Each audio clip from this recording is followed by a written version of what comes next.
LSU versus Auburn.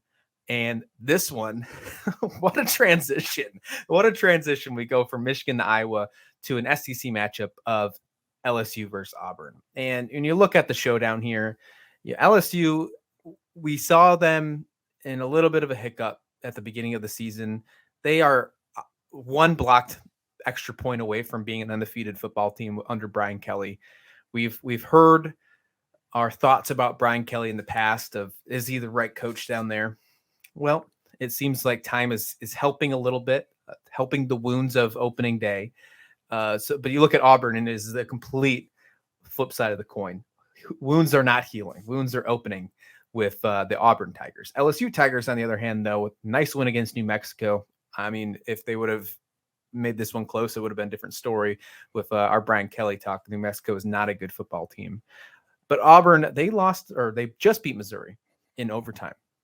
Both these teams are 3-1, but they are not the same 3-1. They are not by any means whatsoever. Look at these team stats. LSU's averaging almost 40 points per game, and their passing yards is almost 300. Rushing yards doing pretty well at 200. And they're not doing bad. They're only allowing under $150 in passing yards per game. Defense is looking pretty well. They're starting to groom, get a little better there. There was some issues against Florida State, but honestly, I think Florida State's just a good football team. I know we're going to talk about Florida State on tomorrow's live show, which I'm absolutely excited about, the Saturday morning special. But LSU, I think, is a good football team. I think they still have room to grow. I think this isn't the team where we're talking about winning the SEC championship this year, but I think they're on the up and up, and they're on the rise in the right way. On the other hand, Auburn is not there. They are not there. They look rough. I'm really worried about this game. I'm going to make it simple sweet with you here. I think LSU runs away with this game. What's your thoughts on this one? I was going to say, yeah, it's going to be not pretty. Paul Feinbaum came out on his podcast a couple shows and said, Harson's going to get fired. His next loss, he's going to get fired. You lose at home to an SEC rival, that's not good. If you get blown out at home, like they did against Penn State, right. Again, definitely not a good look. It's a battle of the Tigers, but really it's more like a predatory cat in the Bayou Bengals there. And then the Auburn Tigers are really more like a fluffy kitty playing with a ball of yarn. I mean, it's cute. And you see, oh, look at that. Look at him jump and look at him roll over. They have some athletes. They can make some exciting plays, but they're just not in the same league. I know they're in the same conference, but they're just not in the same league. LSU, I think, is going to be inconsistent. Usually Brian Kelly, when he puts in his new system, he puts it in pieces, and it takes a full season before the guys kind of all come together. But Auburn, I mean, look at points allowed per game, 21.8. Again, that got skewed a little bit by the Penn State debacle, but that's not Auburn football. Mm-mm. And Harsin just doesn't seem to have the answers. In-game adjustments, there seem to be none. How Missouri lost that game, I really still don't understand, because Missouri outplayed them, pretty definitively. So I think we're going to be talking next week about possible replacements for Brian Harsin at Clemson. But I think LSU's defense is underrated. Certainly, yards allowed on the rush, we see up on the screen there, only 111, less than 150, on the pass. They shut down a pretty good Mississippi State passing attack too. So my guess is that unless, the Auburn quarterback, why am I drawing blanks? This is the problem when you have an elderly co-host. They just kind of zone out on things here or whatever it is. But I just don't see any way that Auburn even makes this a game, let alone wins it. So, yeah, I'm with you. I'm with you on that 100%. I think that is. I want to make this a game because, just like you said, they do have some talent on the team. I think they do. Obviously, they're an SEC team. I'm nervous that not only will Auburn be bad this year, but they're going to feel the effects of this Harsin firing next year too, because I think the transfer portal is going to be filled with Auburn Tigers, former Auburn Tigers. But yeah, I'm with you. I mean, we both talked about last week that the two people that were inevitable that were going to get fired next were Jeff Collins from Georgia Tech and Brian Harsin from Auburn. I almost said LSU this time. I think you said Clemson. Let's get it right. It's Auburn. So yeah. But with that being said, I agree. Brian Kelly, though, this is his first SEC road game since being hired this offseason. This is so far. I know we're talking about all the coaches that have gone sour. This so far has not been that kind of relationship. It started off a little sour because of the way that Florida State won the game, but I don't think people realized how good Florida State was that at the beginning of the season. I think they thought they were the same Florida State because Mike Norvell was in the hot seat in the offseason as well. That is no longer the case. Florida State is a good football team. We see them ranked now, and I don't see that changing for a pretty long time. So LSU is in the driver's seat in my mind. So, Steve, I got to ask you, can Kelly get LSU back on the right path? And the path I'm talking about is 2018, 2019 Joe Burrow national championship level. I think that he can. I don't think it's going to be this year, but I mean, his track record is year 2. That's when all of the significant improvements seem to play out on the field. LSU has played better than I thought that they would so far this year. Again, they're going to go to a bowl. Are they going to be in the championship hunt? No. Is it going to be a major bowl? Maybe, because LSU fans travel, so that's always a big, factor, with a lot of bowl games. But Brian Kelly just needs to be Brian Kelly. He's got to stop trying so hard.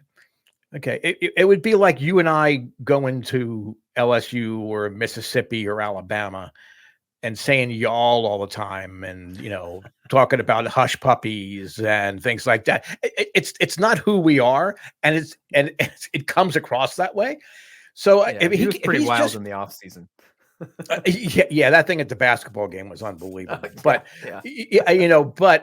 and those of you that aren't aware of that, he really tried to put on that fake Southern charm and drawl. It wasn't quite Foghorn Leghorn, because he's not a big, loud, boisterous voice like that. It wasn't good though. Yeah, it was pretty bad. It's like when you go to your high school play and they're doing something and somebody has to have a fake Southern accent and they're from Brooklyn and they're trying really hard. It doesn't really make it. But no, I think Brian Kelly's and LSU is on the right track. I don't think that they were as bad as they showed last year. They're not as good as maybe LSU supporters want them to be this year, but I think the future is bright going forward. And their quarterback, Jalen Davis, he's been everything they could hope for. Yeah. He really has. He really has come through for them. I know that was a bit of a question mark, but I mean, he really has been everything that Brian Kelly could hope, and that's going to help them win some games that perhaps you wouldn't think that they were going to win. I'm with you 100% on this one. I think LSU fans need to take a book out of Aaron Rodgers from last year. Just relax, because it's they're on the right path. And then I think we've already talked about it, but I got to get this crazy photo up here as he stares. As Brian Harsin stares at the Tech's Auburn head coach. I think he's also not sure if he's going to be the head coach after this one. Is this his last game? This is what I want to know. Is this his last name as head coach? I'm going to say yes. What about you? Yes. Yeah, no, I absolutely. Yeah. I mean, basically, he's been coaching week to week, I think, all season as it is already. I just don't see them winning. And I'm shocked he didn't get fired last week. Mm-hmm. I don't know whether the NCAA limits the number of coaching firings per week, so you have to kind of spread them out over the course. Well, they won last week, right? That's but did they? I mean, yes. Yes, they did. But that was a bad. For both teams, that was a bad performance. But you expect it from Missouri. Look, another Tigers. I'm with you on that completely, and the reason why is if you know that your head coach is out the door, why move it to the right any farther than you have to? If you're just waiting for maybe we'll get an extra win here, If he loses, he's gone. But if he keeps winning, we'll keep him until the end of the season. But why? If you've already seen enough of Brian Harsin, get rid of him. Move on. Bite that bullet. Put in the interim coach. Talk to your team. Get your team back on track. Maybe salvage some of the recruits you have that are in the system right now, with the rest of your department saying that we're going to move forward with this new direction. Put yourself in the front running for other head coaches move in. This is when the Deion Sanders of to myself, my hot take comes in, right?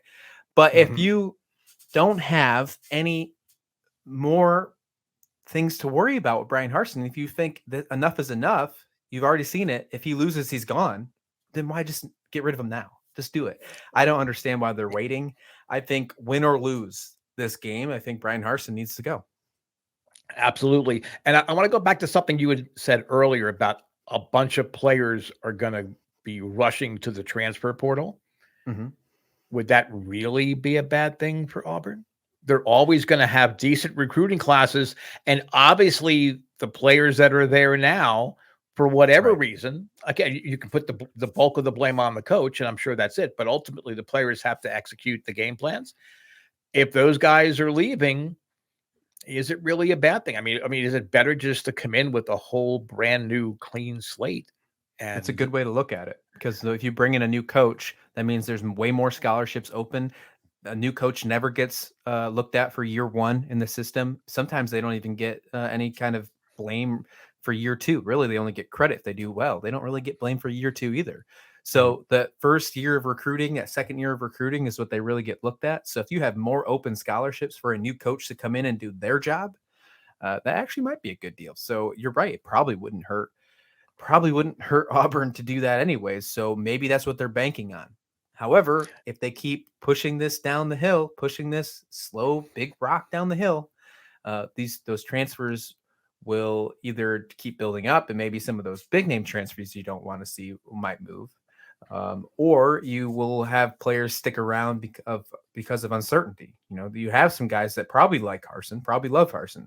Not saying he's a bad person. He just doesn't seem like the best coach for Auburn head coach. He might be a coach I could see him be a perfect coach for Arizona State. I could easily see that. Like if he got fired and then was the candidate for Arizona State, wouldn't be surprised in the slightest. But I just think that if Auburn is satisfied with, they've seen enough, then they need to get rid of them. So the slate on this one, LSU is only an 8-point favorite, and I say only because you know where I'm swinging at. Over under is 46 points.